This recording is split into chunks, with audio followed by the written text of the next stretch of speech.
Makai Lemon, pro and con list, a very highly requested player coming right at you.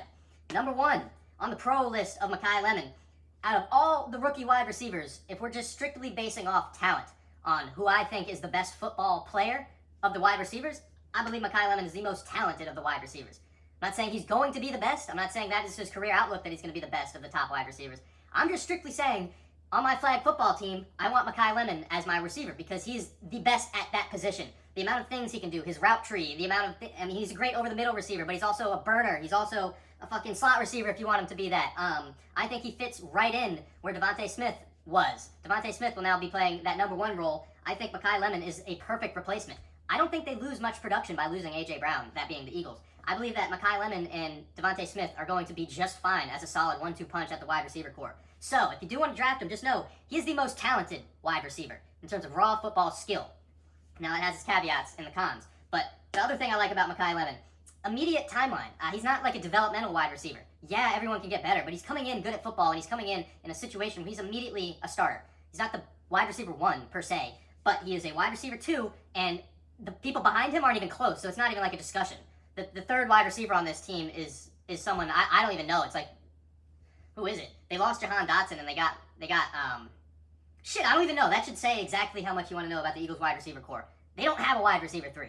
I think it's Dontavian Wicks, which, okay, he's okay, but he's not competing with Makai Lemon at all. So you have an immediate path to playing time, and in order to score fantasy points, you need to be on the field. So that's step number 1 is taken care of.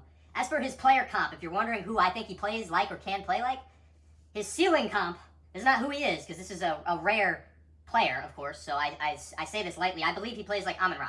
I say Amon-Ra light because he's probably not going to be that good, but that is his ceiling outcome of an Amon-Ra St. Brown, a type of player who is just in all the right places and is able to beat his defender on every route you need him to make. And I think Makai Lemon has the talent and the possibility to be an Amon-Ra light. So this is the player you're getting with Makai Lemon. Now, what are the downsides with him? Low volume. Now, I know he is the wide receiver too, but how many fantasy teams, not fantasy teams, how many NFL teams support a wide receiver 2? Maybe half. Most of them, you just want the wide receiver 1 on the team, and that's about it. So you're already looking at a weird spot being number 2, but I don't think that's the problem. I think even though they lost A.J. Brown, there are theoretically targets to go around.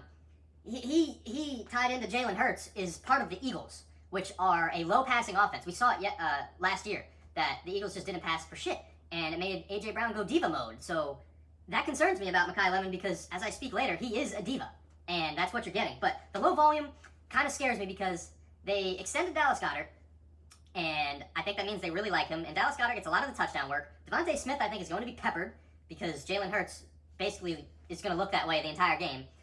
That leaves Makai Lemon in a weird spot.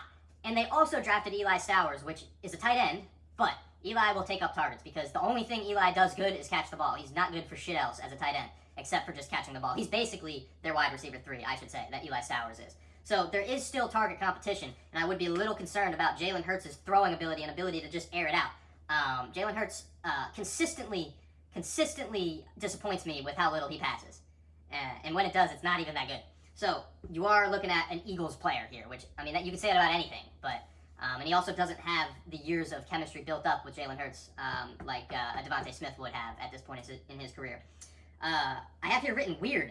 The guy's a weird guy, and he's not a bad person, but I can see a route where this guy becomes a complete head case and Brandon Ayuk's his way out of the league. That is unfortunately a possibility. His pre-draft interviews, acting like a weirdo.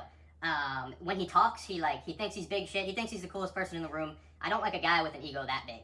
He's not a very down-to-earth person. He's not someone you'd want to hang out with or invite to your girlfriend's house. It's like, or your parents' house, excuse me. He's just not a great person. Hopefully he's not like a Rashi Rice, like jail time person, but I can see him being weird, having hissy fits, and potentially losing his marbles later on down the road. So you are buying into the weirdness there. You're not sleeping great knowing what he's up to every night. But that can be looked past. And the last thing I have is his opposite player comp. So I gave the high-end player comp of Amon-Ra. His low-end player comp reminds me of Kadarius Toney, which was also a head case on the Chiefs. And that is tied more into his mental game. But just know there's a wide range of outcomes. I lean towards him being a better player. But if you were high on Kadarius Toney and he burnt you, then probably don't go with Makai Lemon. So that's my quick and dirty pro and con list before you go and draft him.